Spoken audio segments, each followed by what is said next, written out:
Assalamualaikum warahmatullahi wabarakatuh. Halo semuanya, perkenalkan nama saya Novia Fitriani dengan NIM akhir 29 dari Prodi D3 Kebidanan Semarang. Pada kali ini saya akan menjelaskan tentang fisiologi sistem syaraf. Sistem syaraf merupakan suatu struktur yang terdiri dari komponen-komponen sel saraf atau neuron. Sistem syaraf bersama-sama dengan sistem hormon memelihara fungsi tubuh. Pada umumnya, sistem saraf berfungsi untuk mengatur, misalnya kontraksi otot, perubahan alat-alat tubuh bagian dalam yang berlangsung dengan cepat, dengan kecepatan sekresi beberapa kelenjar endokrin. Yang pertama ada mons pubis. Mons pubis adalah jaringan lemak yang mengelilingi tulang pubis. Jaringan ini mengandung kelenjar untuk mengeluarkan minyak dengan feromon, yang meningkatkan daya tarik seksual. Fungsinya sebagai proses rangsangan seksual karena mengeluarkan zat feromon. Yang kedua ada labia major. Labia major merupakan pintu gerbang yang melindungi organ reproduksi wanita bagian luar lainnya. Sesuai namanya, organ ini berukuran besar.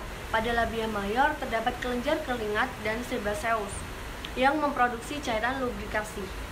Labia major berfungsi untuk melindungi organ reproduksi wanita bagian luar lainnya. Yang ketiga adalah labia minor.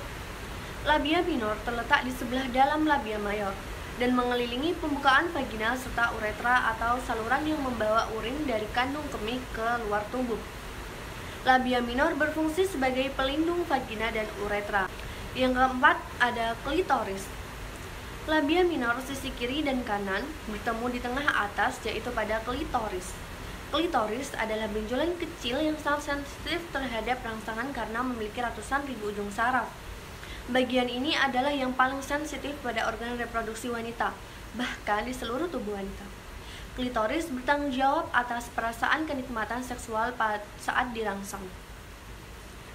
5. Ada vestibular bulbs. Vestibular bulbs adalah dua bagian panjang pada pembukaan vagina yang berisi jaringan erektil.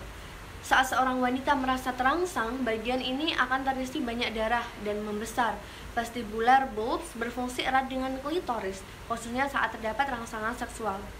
Yang keenam ada kelenjar Bartholin, yaitu organ reproduksi wanita bagian luar. Yang terakhir adalah kelenjar Bartholin.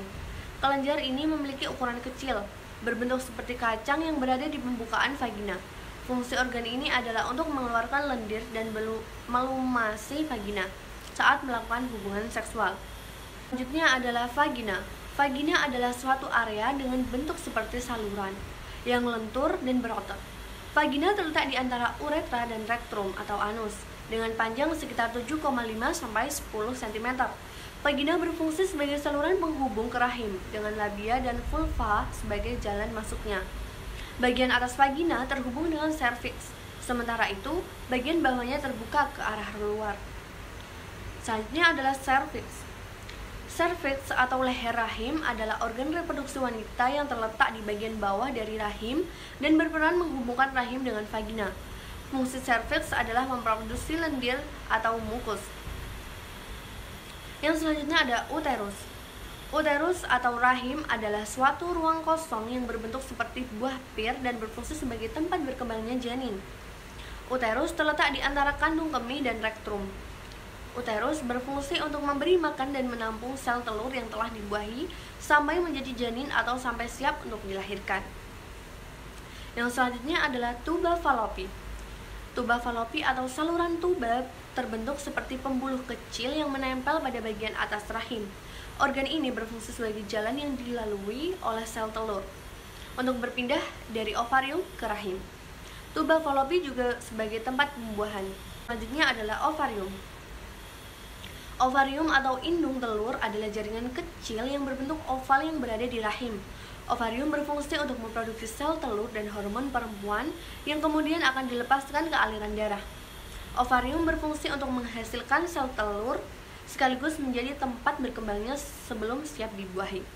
Terima kasih. Wassalamualaikum warahmatullahi wabarakatuh.